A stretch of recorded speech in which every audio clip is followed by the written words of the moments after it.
Bienvenidos a Cruce Palabras por Telesur. Soy Luis Hernández Navarro y hoy estamos de manteles largos con nuestro invitado, Fermín Muguruza, cantante, músico, productor musical, director de cine, activista en contra del racismo, internacionalista, pero también integrante del nacionalismo radical vasco y las luchas por la autonomía, muchas cosas que se pueden decir de él, que está ahora aquí para platicar sobre sus obras específicamente del cine. Vamos a platicar de todo, Vidasoa 2018-2023, y para presentar Black Izbeltza 2, Ainhoa.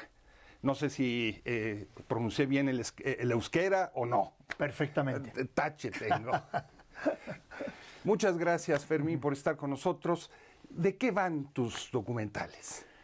Bueno, en primer lugar, la película Black Izbeltza 2, Ainhoa no es un documental. Okay. Es una película de animación para adultos. Es la continuación, además de la primera que estrenamos en el 2018. Lo que ocurre que al venir al Festival Docs MX, pues pedí por favor que pudiera presentar también esta película de animación, y como también tiene mucha referencia con lo que es el contexto histórico, tiene una parte también de documental fuerte, a pesar de que es una película de ficción. Entonces me cedieron la posibilidad de poder proyectar en el teatro, en el Cine Lido, y que fue algo muy espectacular, porque ya vine hace 4 años con la primera en la Cineteca Nacional, y ahora necesitaba contar esta, porque también yo voy creando un diálogo entre toda la producción cinematográfica que voy creando. Entonces, ver esta película para poder también hablar del documental que forma parte de la sección oficial del Docs MX, pues era importante. Entonces, en esa película, que es de animación, Black Izbeltza 2, Ainhoa, cuento ya la historia de la hija de los protagonistas de la primera película. La primera película estaba ambientada en los años 60, comienza precisamente, además, prácticamente pues, con la muerte de Malcolm X, con un hecho histórico también racista que padecimos los vascos cuando llevamos unos gigantes a hacerlos desfilar por la Quinta Avenida de Nueva York, y debido al racismo del momento prohibieron participar en el desfile a los gigantes negros. Imagínate ya qué falacia, ¿no?, en esa época, aunque actualmente podemos hablar de otras falacias, por supuesto. Y entonces toda esta historia de revoluciones que íbamos contando, sobre todo con los Black Panthers, la revolución cubana, pasaba por México y se encontraban con Juan Rulfo. Bueno, toda esta historia que contamos en la primera película, de repente tiene una elipsis a los años 80, entonces la hija, cuando cumple de repente 18 años, que se ha criado en Cuba, viene al País Vasco a conocer a sus ancestros, y a partir de ahí de repente empieza a conocer un poco lo que es la realidad también a nivel mundial, ¿no?, pasando por el final de la guerra del Líbano, por también lo que sería Afganistán, y acaba pues en Marsella descubriendo cómo se está utilizando, como si hubiera utilizado la heroína para desmovilizar también las Panteras Negras y otros movimientos contestatarios y disidentes en los Estados Unidos. Se está utilizando la heroína para desmovilizar también todo lo que es el movimiento independentista vasco, no solamente vasco, sino también que a nivel europeo todo lo que son las barriadas de jóvenes que están en rebeldía. Se está utilizando esta droga precisamente por parte de los aparatos del Estado para neutralizar, para calmar, para intentar desmovilizar toda esa rebeldía latente. Tú eres una referencia obligada del rock, por decirle de alguna manera, ¿no?, englobando una diversidad de géneros vasco radical, ¿no? Tus letras son en muchas ocasiones himnos de toda una generación que estuvo en las calles luchando y sigue luchando, y das el salto al cine. Sí, además lo hice con el documental, y tiene mucho que ver además la continuación del documental con este festival mexicano, porque concretamente su director cuando programó, o sea, este año se cumplían los 18 años del festival, y yo al segundo año del festival ya estaba aquí con un documental puramente observacionista, aunque también tenía testimonios de lo que nosotros estuvimos haciendo en Jamaica cuando fuimos en el año 2006 a grabar un disco que se llamó Euskal Herria Jamaica Clash, que era el choque entre País Vasco y Jamaica, ¿no? Y entonces hice un documental contando cómo fue la grabación, por qué yo voy a los estudios Top Gun de de allá de Jamaica, porque yo hice una canción en el año 86 que se llamó La línea del frente, en la que hablaba de la terminología que utilizaban los rastas, que hablaban de batallas que no podíamos ver en los mapas. Y a partir de ese documental ya venía también en audiovisual, trabajamos los músicos mucho los videoclips, road movies, conciertos en directo, aprendemos lo que es a cortar, a tener ritmo en lo que sería en el audiovisual, a colocar una cámara. Pero a partir de ese documental es cuando empiezo a trabajar más documentales, porque Pau Montagut me dijo, además de música tendrías que seguir haciendo también documentales. Y entonces es ahí cuando a los años hago un documental precisamente que ahora está de mucha actualidad, lamentablemente diría, que es Checkpoint Rock, sobre los músicos de Palestina. Porque fui a Palestina en el año 2002, fue precisamente nada más llegar, Israel ocupó Ramallah, fue el sitio de Ramallah, fue cuando desalojaron, destrozaron toda la biblioteca de Mahmoud Darwish, el poeta nacional, y entonces, pues sitiaron la Mucata cuando estaba Arafat dentro, ¿no? Entonces nos enviaron, en vez de, íbamos por gremios a conocer yo por ejemplo a los músicos, otros iban a conocer a los sindicalistas, otros a la gente del teatro, y nos convertimos en escudos humanos. Y a partir de esa experiencia yo dije que tenía que conocer a los músicos. Entonces ya 6 años más tarde sí que viajo entonces a Palestina, hago ese documental. Después trabajé para la cadena Al Jazeera, hice 11 documentales sobre la música en los países árabes, y a partir de ahí continué también con el documental, trabajé la animación, pero como te contaba antes, al acabar Black Belchados Ainhoa, estos hechos luctuosos que iban ocurriendo en el río Bidasoa, que es este río en el que yo habito, yo soy de Irún, nacido en Irún, habito ahí, nos impusieron una maldita frontera entre País Vasco Norte y País Vasco Sur, y de repente Francia la cierra, con la excusa de que podrían haber atentados islamistas, atentados integristas, pero lo que es en realidad es un control migratorio racista para no dejar pasar a toda esta gente que estaba viniendo ya desde el Sáhara, todo lo que sería el Magreb y también África subsahariana. Y entonces, según estamos haciendo esa película de Black Belchados Ainhoa, empiezan a aparecer muertos en el río Bidasoa. Y entonces todo eso nos atraviesa el trabajo que vamos haciendo durante esta película de animación, y ahí es cuando digo, nada más a presentar la película, mientras vaya haciendo las presentaciones, porque hemos estado por festivales por todo el mundo, estuvimos en Guadalajara, que fue maravilloso, hemos estado en Colombia, hemos estado por toda Europa. Entonces yo en paralelo iba trabajando ya toda la documentación y el trabajo de esta película documental Bidasoa 2018-2023, que enmarca precisamente el momento en el que Francia cierra la frontera, y 2023, que es el momento actual, por decir también, puede continuar esto. Tenemos ya 9 muertos, ¿no? Porque se les ha prohibido cruzar la frontera, no se les ha dejado, si han pasado, les han agarrado, los han devuelto en caliente, en su desesperación han saltado al río, y el río es un río muy vivo en la desembocadura hacia el Cantábrico, hacia el Atlántico, y con esas corrientes han hecho que se hayan quedado allí. Pero lo que teníamos que desmontar es el mensaje que nos estaban dando los medios de comunicación tradicionales, podríamos decirlo, ¿no? Que era el río que mata. Y decíamos, no, el río no mata, el río nos abraza, el río nos une, el río nos da vida. Lo que matan son las políticas racistas. ¿Cómo alguien que ha luchado por la independencia del País Vasco tiene al mismo tiempo esta vocación internacionalista? Palestina, has estado acompañando la lucha de los zapatistas, por todo el mundo, de los kurdos, hoy atacados por el gobierno turco. ¿De dónde viene esta aparente contradicción? No digo que lo sea, pero... Sí, es la famosa praxis. Que cuando hablamos de contradicciones hay que hablar de la praxis política, ¿no? Pero sí que es verdad que mucha gente, llevo desde el año 84 ya con mi primera banda Cortatu, en la que era la gran pregunta, ¿no? Pero ¿cómo se puede ser independentista vasco y a la vez internacionalista, ¿no? Cuando para nosotros era lo natural, y poníamos como ejemplo Latinoamérica. Decíamos. Y por eso aquí se nos entendía perfectamente, ¿no? Un país como México, por ejemplo, pues que casi hasta Entendayes había sido una colonia española también, ¿no? Y entonces, pues, hablábamos de procesos de liberación nacional. Y hablábamos de derecho de autodeterminación, pero por volver al tema del internacionalismo, ¿no? Nosotros, en País Vasco, yo nazco con la dictadura militar, se nos prohíbe el euskera, el fascismo nos impone una lengua que no es la nuestra. Y nosotros, cuando empezamos a cantar con Cortatu, cantamos en castellano, porque no sabemos el euskera, pero siempre decidimos que vamos a recuperar nuestra nueva lengua por una cuestión cultural, por una cuestión de saber quiénes somos nosotros mismos, pero también por una cuestión política de derrotar al fascismo, de decirle, no habéis ganado, no nos habéis ganado, no habéis conseguido una victoria sobre ese intento de exterminio también de una cultura, de una lengua.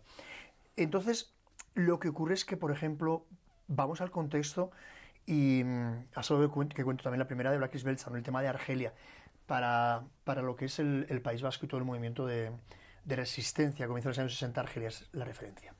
Y de hecho, todos los cuadros de lo que son el movimiento ya armado, la contestación armada a la dictadura militar, se forman incluso además en Argelia. Con la inspiración de Los Condenados de la Tierra de Frantz Fanon y el famoso prólogo de Jean-Paul Sartre. Exactamente.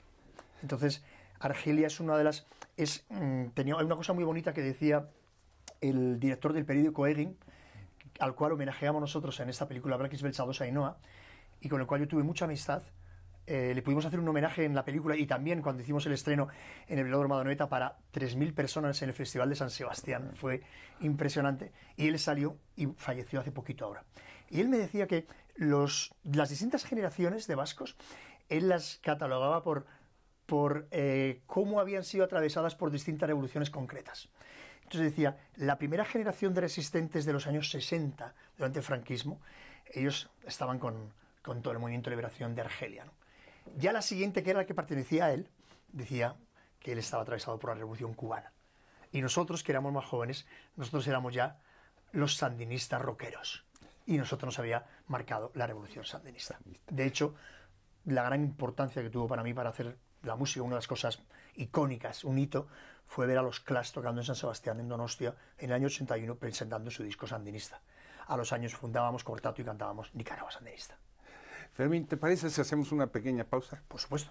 Amigos, amigas, no se vayan, volvemos en muy breves instantes.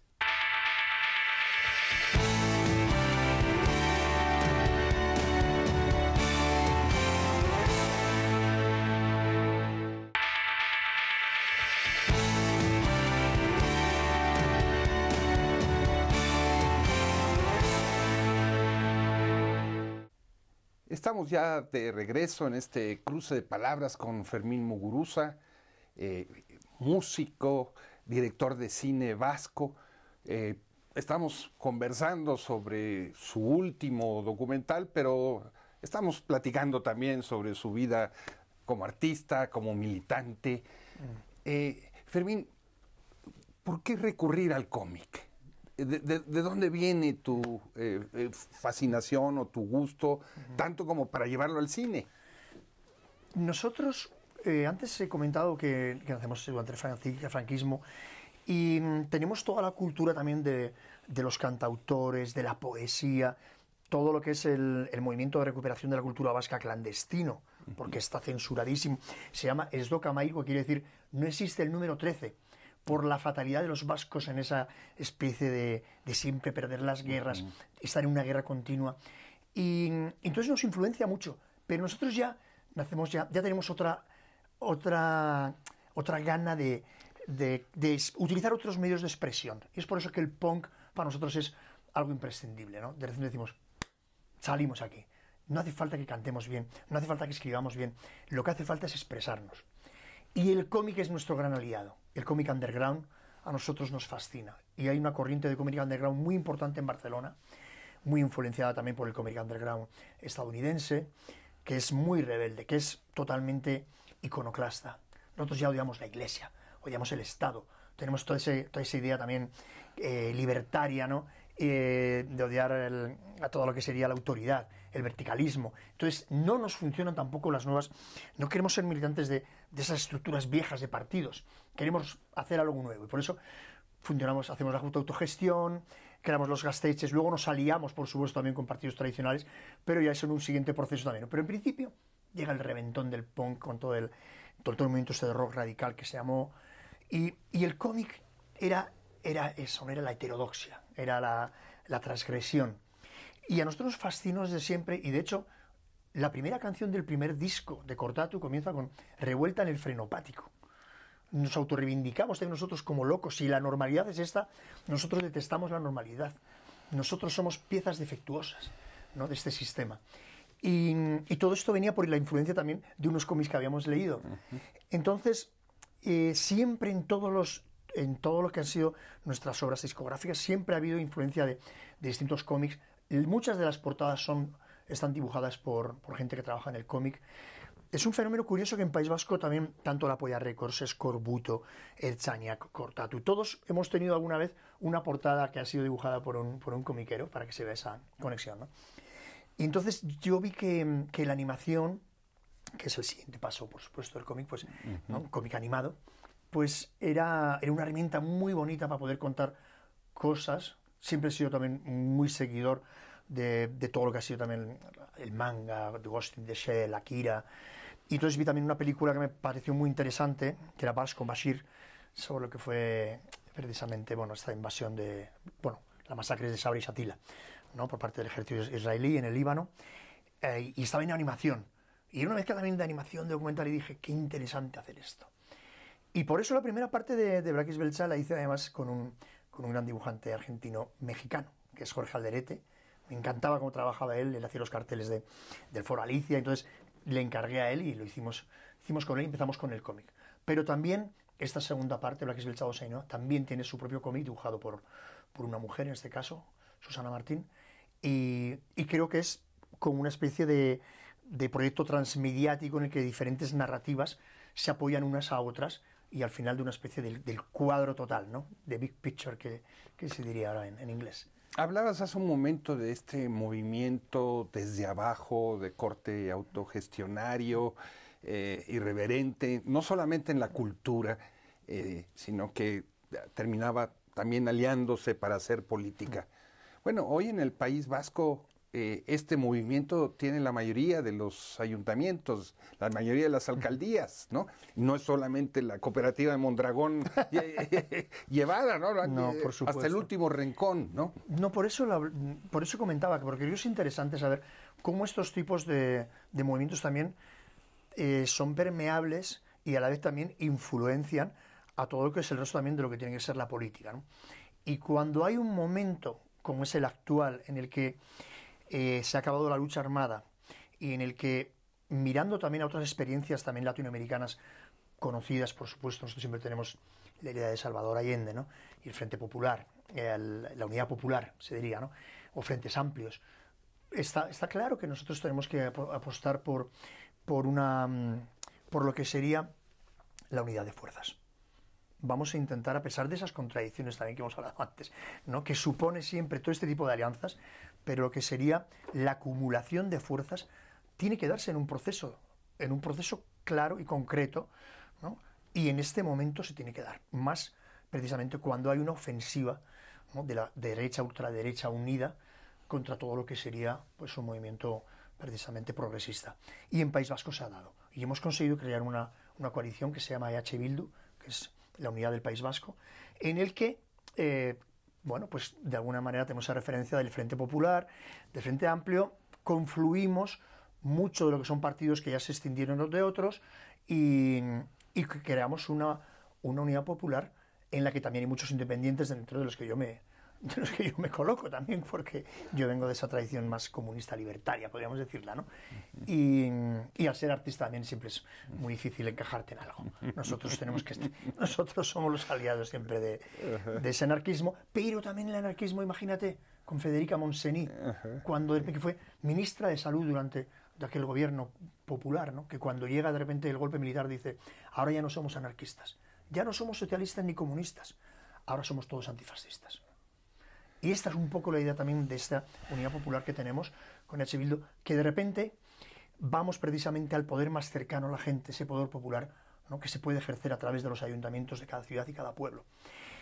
Y hemos conseguido, no solamente ya todo en el País Vasco Sur, ¿no?, en las 4 provincias históricas de Vizcaya, Álava, Guipúzcoa y Navarra, también en el País Vasco Norte ya tenemos representación en un montón de ayuntamientos y tenemos 3 alcaldías.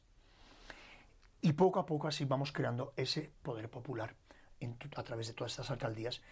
No solamente eso, también tenemos una fuerza ahora también de representación y también de megafonía especial en el Parlamento Español y en Europa. Y es un trabajo de largo recorrido.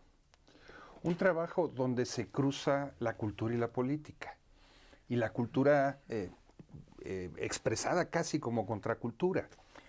Pues es una de las peculiaridades, yo creo, que existe en Europa, porque casi igual casi está en todo el mundo, porque a través de ese trabajo que nosotros hicimos, ¿no?, tan rebelde en esta época, ¿no?, que yo lo sigo considerando muy rebelde, porque las nuevas bandas siguen decidiendo cantar en euskera, que es una lengua minoritaria, cuando podrían cantar en castellano y tendrían muchísima más audiencia, o incluso en inglés, ¿no? Y siguen cantando en nuestro idioma, en el euskera, ¿no?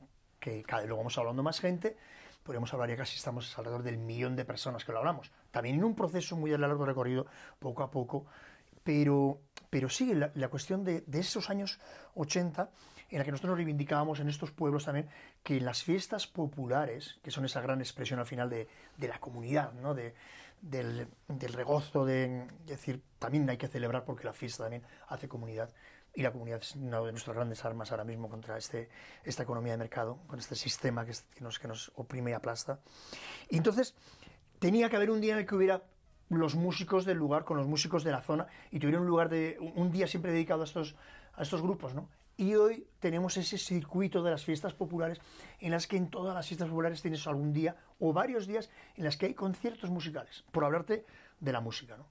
Pero luego también en distintos pueblos gobernados por EH Bildu, pues se está construyendo también fábricas polivalentes de creación, en la que se puede hacer programación de teatro, conversatorios literarios, música, teatro, todo esto en estas fábricas de creación que nosotros ya vimos en los años 80 que existían de manera autogestionada, como en la Rote Fabrik, por ejemplo, de Zúrich, o en todos los que eran las casas ocupadas de Berlín, y que poco a poco, sin embargo, se han ido convirtiendo en espacios muy, muy teledirigidos prácticamente por la oficialidad, y sin embargo nosotros tenemos también la consideración de que o reivindicamos que sean grupos más independientes los que lleven toda esta programación, de esta famosa idea también de que no haya algo dirigido, ¿no?, que sea siempre mucho más autónomo. Generalmente se tiene la idea del artista como el gran creador individual, pero lo que nos describes ahora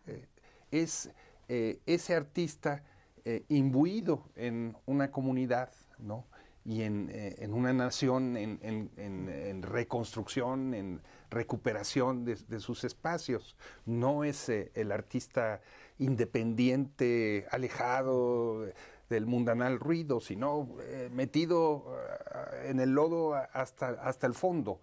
Exacto. Como decía el poeta, ¿no?, tomando partido hasta mancharse en el lodo. No, aquello de los cristales, de los famosos castillos de cristal, esos ya desaparecieron, ¿no?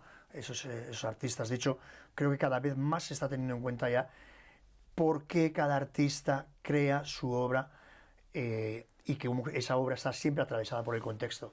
Incluso la última película, una gran película comercial sobre Elvis Presley, que acaba de salir ahora mismo, ¿no?, con Tom Hanks haciendo del coronel que era su manager. Hasta ahí nos tienen que estar mostrando el contexto, de dónde viene todo lo que era el primer rhythm and blues, el blues, todo el sentimiento negro, cuando matan a Martin Luther King, cómo influye eso también. Y está claro, ¿no?, que eso es lo que sí, eso es lo real, eso es lo que existe. Nadie puede decir que existe una generación espontánea, no.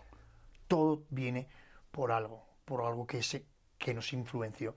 Por supuesto, las nuevas generaciones siempre intentan romper con la anterior, ¿no?, y de repente decir, no, pues ya a partir de ahora solamente estamos nosotros haciendo esto, ¿no? Esto es lo nuevo, ¿no? Pero luego te das cuenta que también eso nuevo está completamente atravesado por el contexto en el que se está dando. O sea, maldices la poesía concebida como el lujo cultural de los neutrales. Sí, a mí todo esto yo lo aprendí a través de la música. La música me trajo la poesía, porque fue Paco Ibáñez precisamente, con aquel disco maravilloso en directo del Olimpia, el que nos impregnó de toda esta poesía de la generación del 27. Celaya y todos ellos. Que luego fuimos allá a perseguirlos y a leerlos. Y de hecho, pues hace este mismo año estuve precisamente en el aniversario de la muerte de Miguel Hernández, este gran poeta, el mago de la hipérbole, que hoy en día se utiliza tanto, el hype que se dice, ¿no? Estás creando mucho hype, y hype viene de hipérbole, y la hipérbole es esa figura poética que Miguel Hernández la dominaba como nadie. Claro, nacido en Orihuela, Murcia. Exacto. Ahí, pues estuve en Alicante en el homenaje donde estaba enterrado, pero vino toda la gente de Orihuela. Todo. ¿Tu música atraviesa también tus películas? Tengo que decir que la música es un personaje más. Un personaje más que incluso dibuja mapas sonoros, ¿no? Según van pasando nuestros protagonistas por los diferentes lugares que va recorriendo. Es más, en la primera película de la Belcha ocurre con la música de los años 60.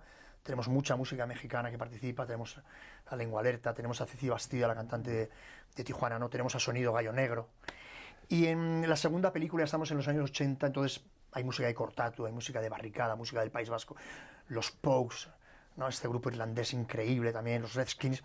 Pero la última película documental, Vidasoa 2018-2023, tiene una banda sonora compuesta por los músicos del río Vidasoa, los de la parte de norte y los de la parte sur, que para nosotros es todo el mismo País Vasco. ¿Cómo ver tu última película, Fermín, para terminar? Bueno, pues esta última película, Vidasoa 2018-2023, la estrenamos en San Sebastián. No ha sido una coincidencia que la segunda presentación haya sido en un festival internacional, haya sido precisamente en México, porque el tema de la inmigración, a pesar de que los números aquí pues espantan, ¿no? Pero compartimos realidades también, ¿no? Con esos 9 muertos que acabamos de tener en Sergio Vidasoa. Y ahora estamos ya en los cines, en Estado español, y por supuesto pues me gustaría que se proyectara todo lo posible. Ojalá que Telesur se interese y que quiera proyectar el documental. Yo estaría interesadísimo que lo proyectara y lo difundiera. Fermín, muchísimas gracias por estar en este cruce de palabras. Muchísimas gracias a vosotros. Es un gusto, estaríamos horas hablando nosotros ahí. Amigos, amigas, muchas gracias por su amable compañía. Los esperamos la próxima semana aquí por Cruce de Palabras por Telesur. Hasta la próxima.